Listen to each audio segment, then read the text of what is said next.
And I'm going to repeat something. I'm saying it every place that I'm performing at the moment, and it's the meadow green but empty, because ecologically we're sleepwalking into oblivion. And that's why I read John Orman's poetry. I hear them calling to one another first, then see them, skeins of geese, fat on meadow grass and corn, beating their way along a fringe of sleep to the shelter of the island. Their wavering chevrons white against the sky, all the mild blues of fiord ice and faint snow when fish are scarce. I see them first, then hear them, a pod of narwhal feeling their way along a breaking lead to the sanctuary of the ice shelf. Their breathy exhale and rasped intake broaching the stillness, pumiced forms made mazy by reflected cloud light and the silvered slip of brash and meltwater.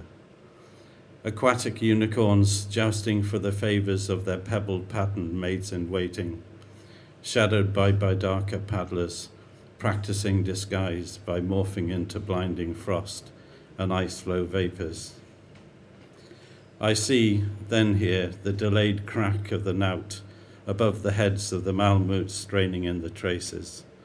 Small clouds of breath hang on the air below bone sun-blink visors, part obscuring the soapstone smooth, fur-trimmed faces of the Inuit, rifles at their backs to ward off polar bear attack, harpoons strapped to sledges, hunting through the endless days of summer for ring seals rich in omega, whose carmine crystal stains from flay and flensing depict the art of a people still immersed in blood and cleansing.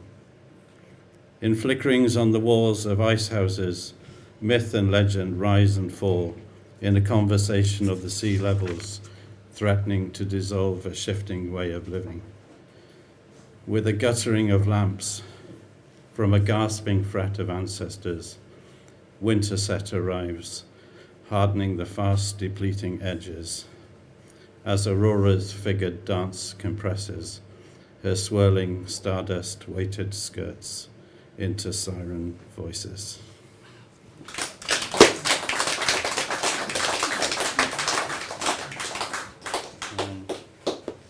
And I was going to read quickly one more. It's about another Welsh poet, Mark Williams, and it's called Long Odds. He didn't get much recognition in his life, and he deserved more. Born one of 12, marked out from the first as chosen, fatherless at 14 and with barely an education, you were forced to the face, going down a boy and coming up a man in the one shift that blotted out the summer from your youth.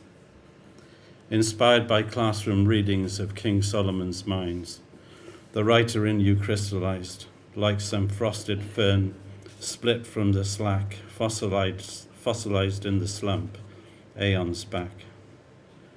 From hard-pressed observation, and in spite of the denials down the years from the halls and galleries of academia, by that longing to be somewhere, someone other, and from that grit of deep resentment that the pit engendered, was pearled this poet.